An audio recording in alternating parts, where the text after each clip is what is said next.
আজকে কম তেলে স্বাস্থ্যকরভাবে মুরগির মাংস রান্না করব ক্যাপসিকাম দিয়ে। তো হ্যালো সবাইকে, আসসালামু আলাইকুম। আশা করি সকলে ভালো আছো। তো রেসিপিটা জানতে হলে ফুল ভিডিও দেখতে হবে। তো শুরু করা যাক।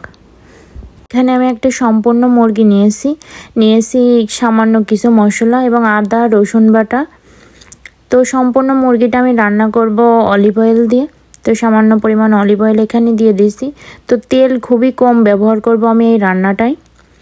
এখানে যে গোটা মশলাটা রেখেছিলাম সেইটা দিয়ে দিচ্ছি এবং পেঁয়াজের কুচিটা দিয়ে ব্রাউন করে ভেজে নিয়েছি এবং আদা রসুন বাটাটা দিয়ে আমি গন্ধ যাওয়া পর্যন্ত এটা হালকা করে কষাইয়ে নিয়েছি। এবার আমি এখানে দিয়ে দেব গুঁড়া মশলাগুলো, ধনিয়ার গুঁড়া, জিরার গুঁড়া, লবণ, হলুদ এবং মরিচের গুঁড়া দিয়েছি হালকা। আর এখানে যে মুরগিটা আমি ক্লিন করে এবার মুরগির মাংসটা আমি মশলার ভিতরে দিয়ে দেব এবং খুব সুন্দর করে নাড়াচাড়া করব। তো এই মুরগিগুলো বেশিক্ষণ রান্নার প্রয়োজন হয় না, খুবই অল্প টাইম লাগে রান্না করতে, 10 থেকে 15 মিনিট রান্না করলেই হয়ে যায়। তো আমি মশলার সাথে ভালো করে মিশিয়ে নিচ্ছি। নেওয়ার পর আমি এখানে 1 চামচ টক দই অ্যাড করব, তাহলে আরও স্বাদ লাগবে অনেকটা। পরে আরও মুরগিটা ভালো করে নাড়াচাড়া করে আমি 10 মিনিটের জন্য এটা বসাই দেবো কষানোর জন্য।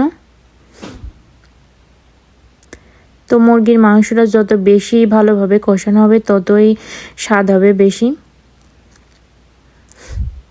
10 মিনিট পর ঢাকনাটা খুলে আমি দেখি অনেকটা পানি বের হয়েছে মুরগি থেকে। তো আমি আরেকটু নাড়াচাড়া করে এটা আবারও কিছুক্ষণের জন্য বসাই দেবো। তো 5 মিনিট পর দেখি পানিটা অনেকটা শুকিয়ে এসেছে। এখন আমি এটা নাড়াচাড়া করে কিছু ক্যাপসিকাম অ্যাড করব। ক্যাপসিকামটা দিয়ে আমাকে অনেকক্ষণ কষাতে হবে মাংসটা।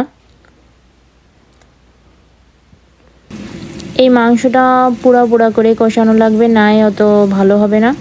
তো আমি এখানে একটা তুলে দেখাই, এই যে এমন লাল লাল করে পোড়া করতে হবে। তারপর আমি 2 গ্লাস পানি অ্যাড করব এর সাথে। তো পানিটা দিয়ে আমি এখানে বসিয়ে দিচ্ছি আবার 5 থেকে 6 মিনিটের জন্য। তো 5 থেকে 6 মিনিট পর দেখি আমার মাংস রান্নাটা কমপ্লিট। তো আমি আজকে মাংসে অনেকটা ঝোল রাখবো, সেই জন্য 2 গ্লাস পানি অ্যাড করছিলাম। তো রান্না শেষে আমি একটু ধনিয়ার পাতা দেব, তাহলে খাইতে আরও বেশি স্বাদ লাগবে। যে কোনো তরকারিতে রান্না শেষে একটু ধনিয়ার পাতা দিলে মনে হয় স্বাদ আরও দ্বিগুণ বেড়ে যায়। আমার কাছে এইটাই মনে হয়, জানি না কার কাছে কি মনে হয়। তো রান্না কমপ্লিট। এই তরকারিটা রুটি, পরোটা অথবা ভাত যে কোনো জিনিসের সাথে খাইতে অনেক স্বাদ লাগবে। তো ধন্যবাদ সবাইকে। আমার ভিডিও যদি ভালো লেগে থাকে তাহলে লাইক কমেন্ট শেয়ার করবা বেশি বেশি।